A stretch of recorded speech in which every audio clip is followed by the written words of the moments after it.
everybody. Welcome to another edition of the Pattison Report podcast. I'm Brandon. That's Ryan.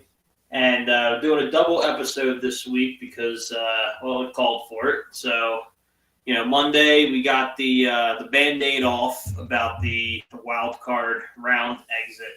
And, the rest of the league's moving on. We have to instead of the Eagles. So, in the East alone, we got, looks like John Harbaugh headed to the Giants, which, I don't think, I've seen some crazy takes about how, the Giants are now, a competitor in the East, this, that, and the other thing. I think they're going to be better. I don't think they were a head coach away from being a problem for the Eagles just yet. That might be a little bit premature if you ask me. Yeah, a little bit. I didn't expect that kind of money, though. I mean, he asked for it. I didn't know he was going to get it. I saw the 100 mil, the notification drop in my phone. I'm like, there's no way. 5 years, 100. And he's just going to hire his old staff. He's bringing everybody. Well, yeah, so that's a good segue into what we're talking about first. And I want to get your opinion on it. I know last week we disagreed a little bit on this guy in particular, but it seems as though Harbaugh's bringing the whole staff over. One of the reasons that he was let go from Baltimore was that in that meeting, he didn't feel like there was a need for staff changes. Clearly, Steve Bisciotti did, and Harbaugh was out. So he's going to New York, and he has expressed an interest in bringing Todd Monken along to run the offense. And that was somebody you had listed as a potential Eagles OC candidate. So, I mean, are you a little bit surprised that, he's bringing the two guys that kind of got him fired from Baltimore? No, not at all. I mean, it's a different scenario over there than it is in Baltimore. Baltimore, you have Lamar Jackson. You have so many years to maximize the window of an MVP winning quarterback, and Lamar does so many things. And the coaching staff, couldn't get it right. The Giants need stability, and John Harbaugh and Todd Monken and all those guys will bring stability. So I'm okay with it. I mean, different franchise goals for different franchises. They don't, Dart's still working his way up, but I'm a little bummed that we didn't get Todd Monken, but I'm encouraged by the hires that we have heard, or the interviews that we have heard, and the interest in OCs that we have. So I'm a big fan of that.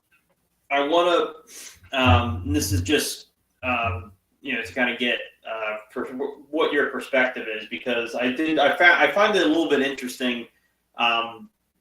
There's three teams we're kind of talking about in this scenario here. It's the Giants, who I agree with you, need experience, stability, veteran leadership. So you bring guys like Todd Monken over who might not have been able to win in the highly talented win now environment that was Baltimore. Do you see where I'm going with this? Because that same environment exists here in Philadelphia. It's an ultra talented team with some big personalities and a city who expects to win right away. Yeah, I think that's more of a Harbaugh thing than it is a Todd Monken thing. Okay. I don't know who was directly responsible for not having Derrick Henry in against the Patriots. I got to go back and look at that. I think it was Harbaugh. But man, oh man, Tom Monken would have been okay, because what I'm looking for, I think you agree, is a veteran voice that Sirianni can't quiet. Yes.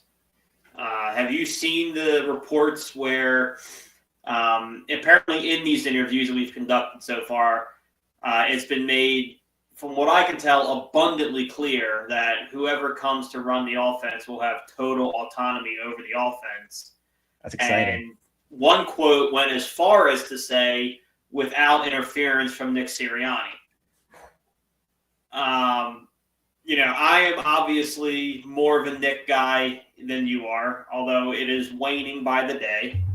That report was kind of damning because prior, the organization had always stood behind Nick, and the fan base was kind of connecting the dots between, great coordinators, great Nick, bad coordinators, bad Nick.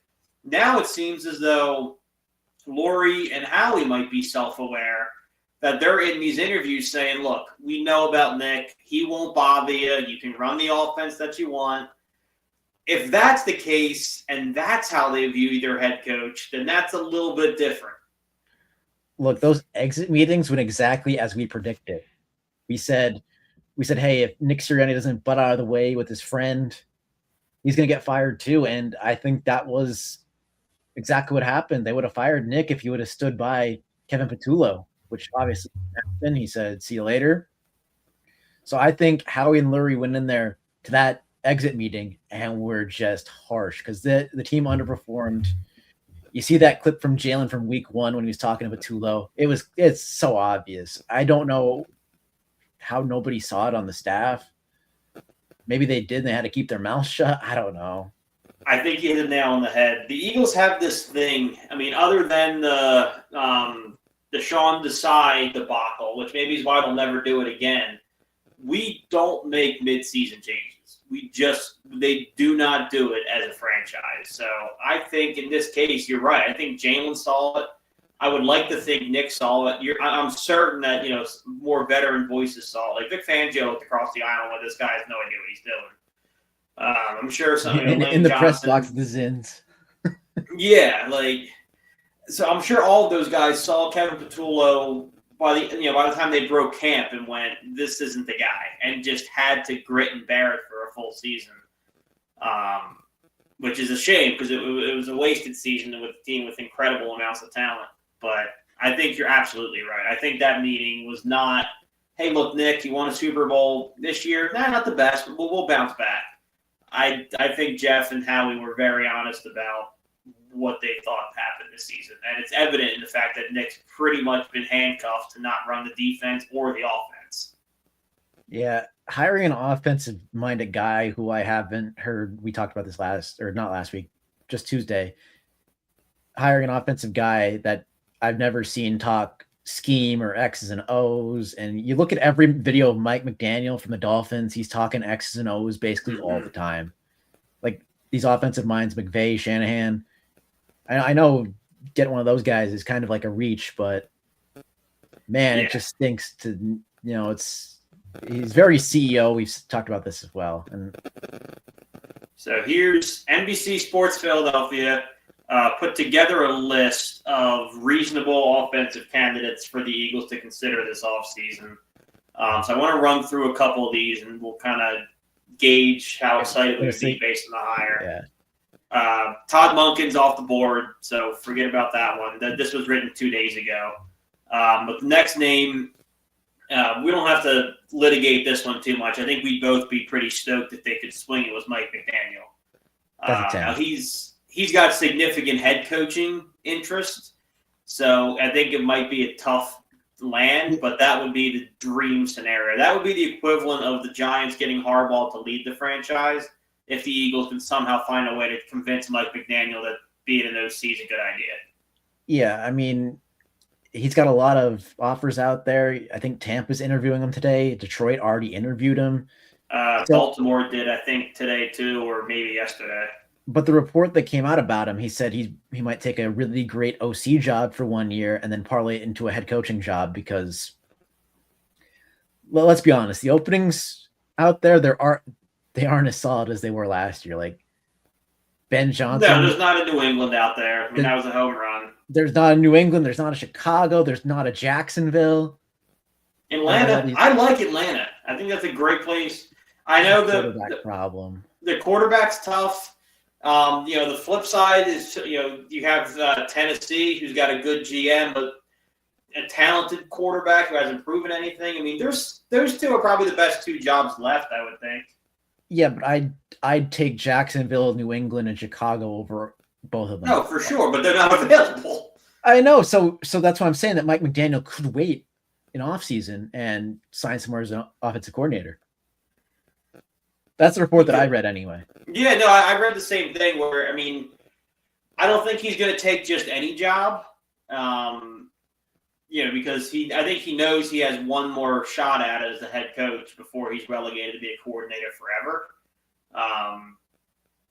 But there are still pretty enticing jobs available. I mean, we've skipped right over Baltimore and Pittsburgh. I mean, Mike McDaniel could do some pretty cool things with the Lamar under center. Yeah, Baltimore, yes. Pittsburgh, absolutely not. No, well, again, same thing on the quarterback. or an offense or an offensive anything. coordinator because Art Smith is probably going to leave, which might be for the best. Who knows? I can't believe he's getting offensive. I don't want the Eagles to interview him. I'll be honest about that. I haven't seen him on the list so far. The third one, we'll. I think we can skip over. You let me know if I'm wrong. I don't think there's a chance in hell Kevin Stefanski takes an OC job. I think he'll be a head coach. I think he's the Atlanta guy. I could see that. Yeah. You can make the exact same case for him in both Baltimore and Pittsburgh, though. He's in the division already. He's familiar. That'd be kind of weird, though. I think Pittsburgh is going to go outside the box with a young guy. I mean, they've had, 3 head coaches in 50 years? Yeah. 50, 60 years. And they've all hired within their 30s. Yeah. So they're going to go one of these young offensive or defensive minds. Yeah. So either way, we're not going to get Stefanski. That'd be a pipe dream, but he's going to take a head coaching gig somewhere. Now, the next two would kind of be, I would call them, if Mike McDaniel's alone in A tier, which I kind of, from skipping ahead on this, I think for me is the case. These next two guys, I think, are your B tier, where you're pretty stoked about it, but they're not Mike McDaniel. I think Cliff Kingsbury would do a good job. He's pretty imaginative on offense. When he had Jaden Daniels healthy, I mean, they were a high-flying offense. Really, only Vic ever slowed him down. I don't pin this year against him. I mean, take any OC across the league. If you lose your starting quarterback and your wide receiver 1 for 3/4 of the season, what really do you want to get accomplished? Yeah, the GM. That was a GM disaster class. Yeah. I'd be down with Cliff Kingsbury in Philly. I think the weapons are there for him. I think he has, one of the great GMs in football if he has needs. And I think he could do it for probably 2 seasons. I don't think he'd be a one and done. So I'd kind of be on board. Mm-hmm. I agree. B tier higher. That's the perfect spot to put him. You put him in the right spot. So if he's a B, then I would probably say – and around the B- territory would be Brian Daboll. We saw those Bills teams. It's there as an OC. The pressure of running the entire team, I think the New York market was too much for him. You could see him blowing up on the sidelines. The cracks were kind of there.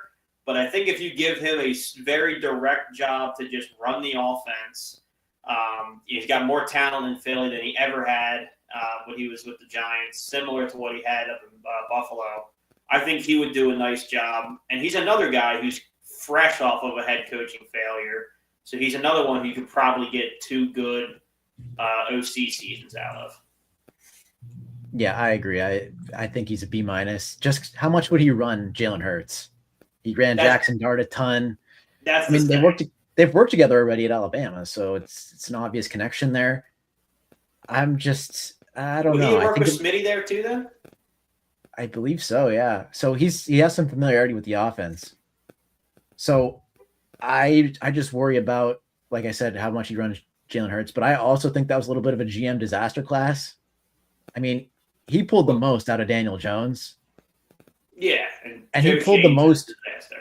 He pulled a lot out of Jackson Dart when Malik Neighbors was hurt, and it was just Darius Slayton and Wan'Dale Robinson with the offense. So he's extracted the talent. And I mean, if you develop Josh Allen to an MVP from what he was in college, you got a job for life.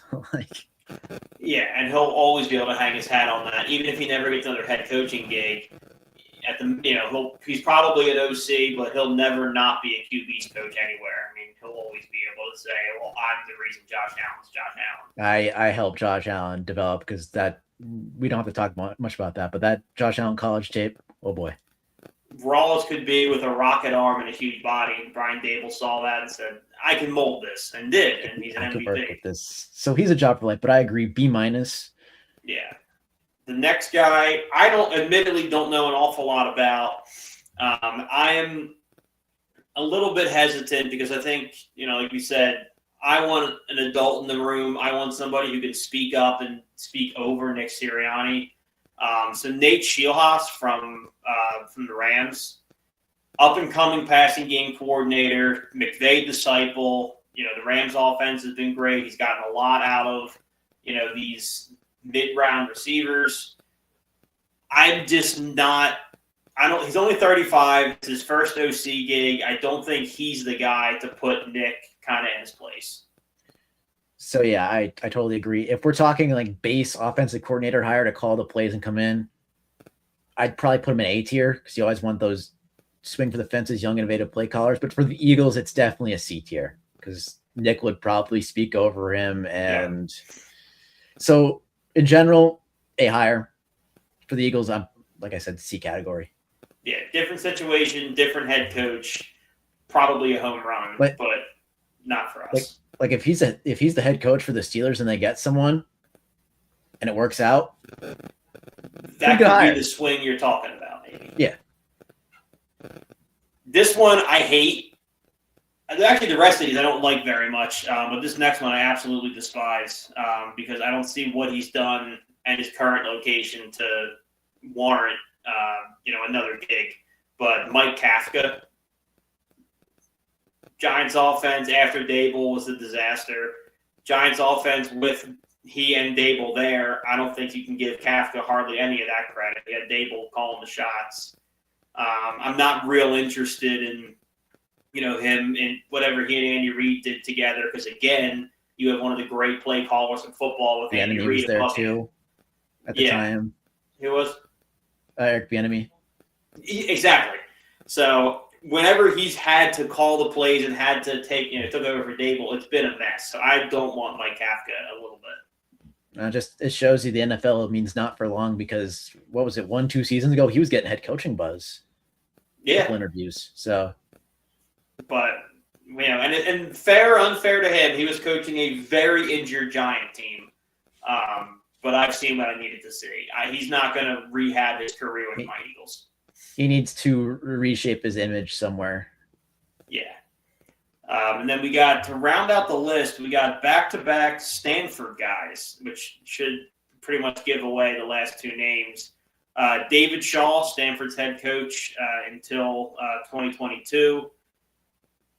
Again, not overly interested. He interviewed for the OC position with the Bucs, so he's getting some other NFL buzz. But he's a longtime head coach. He's well respected in the college game. I don't think the Eagles are the place to cut your teeth. We just did this with someone who's never called plays in the NFL before. I'm not in a big hurry to do it again. Yeah, I agree. There's one guy that if you take the swing on, you take the swing on Charlie Weiss Jr. If you go that route, you don't go David Shaw. No, I mean, he's the passing game coordinator for the Lions. Congratulations.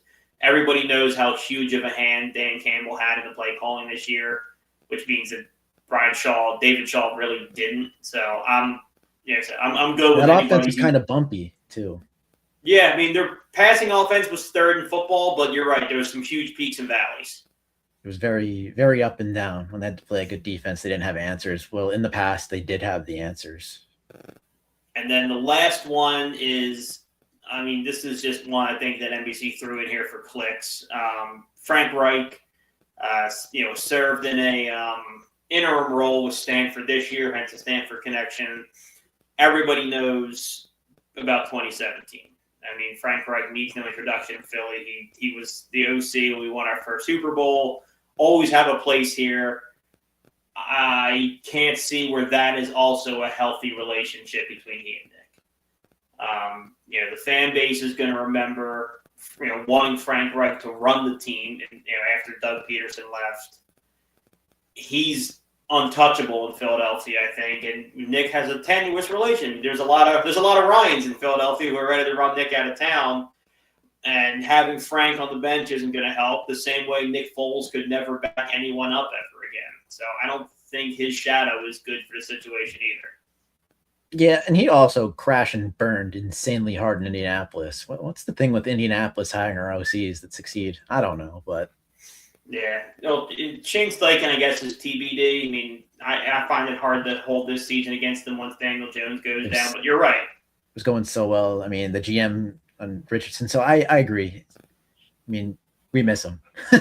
Yeah, I would love to have Shane Steichen back, but those are what NBC lists as the most likely candidates. I think the list overall is pretty accurate.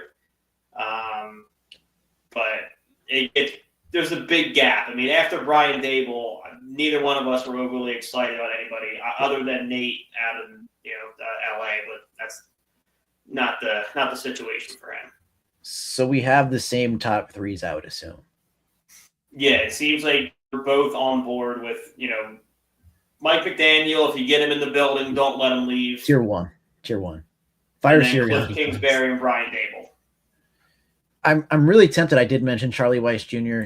He worked, I believe, he was the OC this year. I know that situation's murky because he might be leaving LSU with Kiffin or not. Yeah. But I might put him up there. But like I said, he's young. He's in his 30s. So I'd probably go with the three that are solidified NFL play callers that have done it before.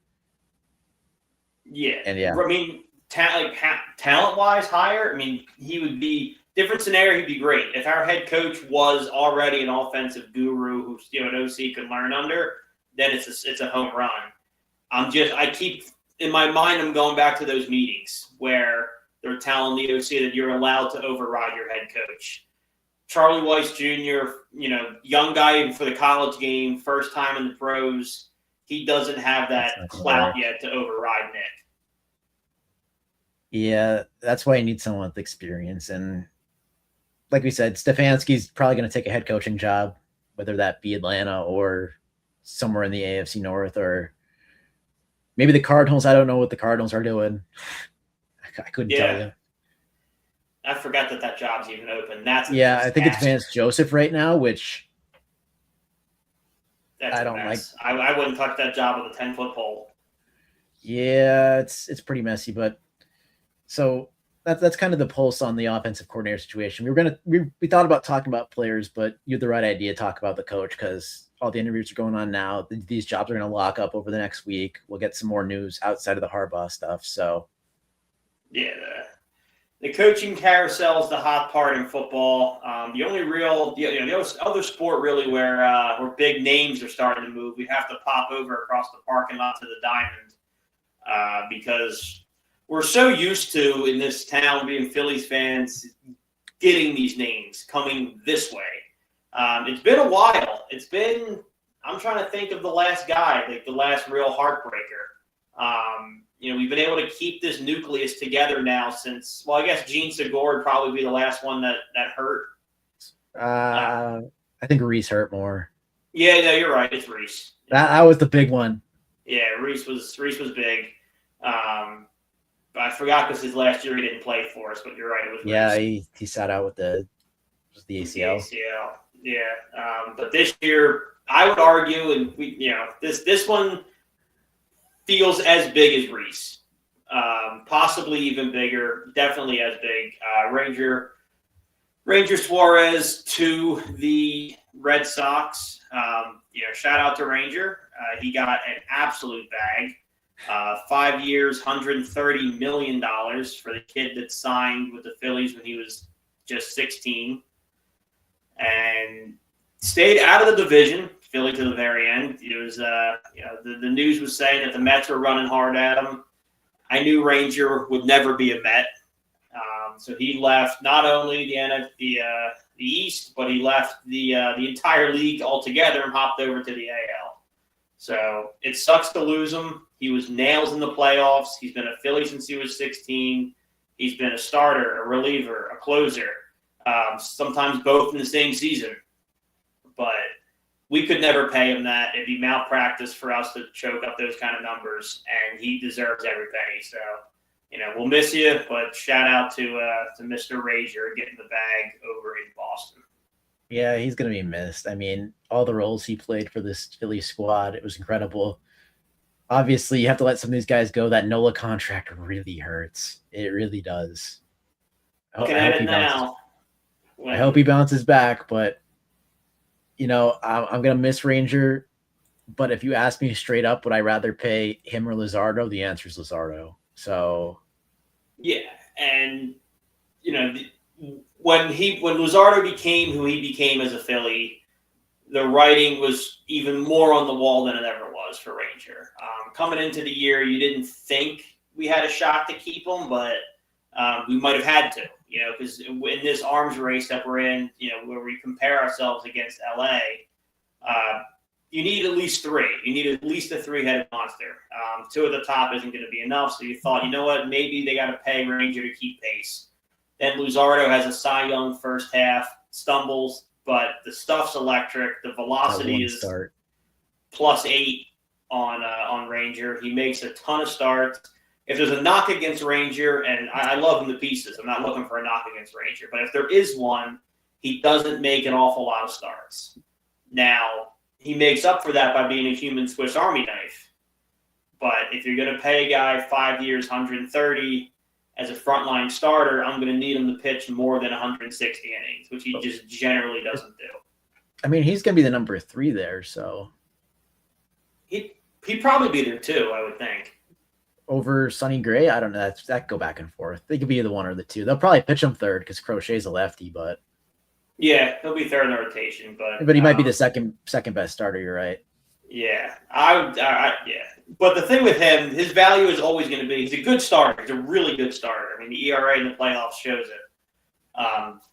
Where he makes his money is his versatility. I can't really think of another guy in the league who does what he does as well as he does at all three spots. I mean, we have guys like you have long men who can start. You have starters who have come out of the bullpen before. I can't think of another guy who's a frontline starter, an anchor in the bullpen, and has closed out a pennant game. Those guys just aren't out there other than Ranger. It's unreal. He's been so clutch overall these years. Like you said, the versatility is where he made his money, and good for him. Like, it stinks, but like you said, we couldn't have paid him. No, it would have been malpractice to pay him that much. Especially when, we're looking at trying to lock up Bichette, which Ranger might have done us a solid on because Boston were in a dead heat on Bichette, and they just dropped 130 on Ranger. Yeah, Kyle Tucker will be the next domino to fall, and if he goes to the Mets, then Toronto might try to bring him back. But if Kyle Tucker goes to Toronto, like many predict, I think Bichette to Philly might be a lock. But I was looking at the Christopher Sanchez contract because I thought that was 27 when it ended. It's 28. Oh, yeah. Chris should fire his agent. It's actually 2030. I did not know that. I thought it was way sooner than that. There's 2 club options on that. The Phillies take that out. They're going to give him a raise. They're going to do right by him. I mean, going to have to. They will eventually. I think they're going to get, if you're asking me, I think they're going to get 26 and 27 out of him. But before they get to those options, they're going to extend them. They're going to do an Eagle. They're going to wait till he's got a year left on the deal and extend him. I don't think they're going to let him go to arbitration. Such a good contract, man. That's insane. Dave saw him on a heater and said, "I'm going to bet that this sticks," and it did. Because remember, he had just started pitching well. It was his first time he put together a full season of being at that point probably a number 3 level guy, and we bet on him getting better than that. And Dave's had some misses, but Chris Sanchez, that deal was one of his shining moments. Yeah. And speaking of people who the Phillies paid, Francisco Renteria out of the international signing pool. $4 million 17-year-old. I mean, he's the number 3 prospect in the international pool this year. So I'm all about it. Infuse talent. Not my money. Not my money for sure. And, the Phillies usually don't go out and use that bonus pool money a lot. We don't see them sign in the high tier guys, so I'm happy with it. Of course, I haven't watched him play. I have to look more into it, but yeah, I don't watch the internet. I don't scout that deeply either. I typically, even in our own system, when guys start making noise around AA, I'll check in. But I'm not going down to single A to watch the Blue Claws. I got shit to do, man. I'm sorry. Got an adult around these parts, but could be a good signing. You never know. I mean, like you said, Ranger signed with us when he was 16, and look what happened. Yeah. Sadly, he couldn't get a title with us, but he got us damn close, man. He had that 2-pitch save in the CS, I think, in 22. That set the stage for Bedlam at the Bank. So when you look back at all, I've been watching all the clips of Ranger. I mean, just great guy on the field, amazing off the field. I mean, the clip of him singing, "All I Need Is Your Love," hysterical. Him popping out from under tables and scaring reporters is a classic. Like, he was just an all-time dude to have around. So if there's a way to end this episode, it's a tribute to Mr. Ranger. So, shout out to Ranger. Best of luck in Boston. You guys take care of him up there. All right, we'll take him back in a heartbeat. But go be great in Boston. In the interim, until next week, I'm Brandon. That's Ryan. This is the Passing Reporter. We'll see you later.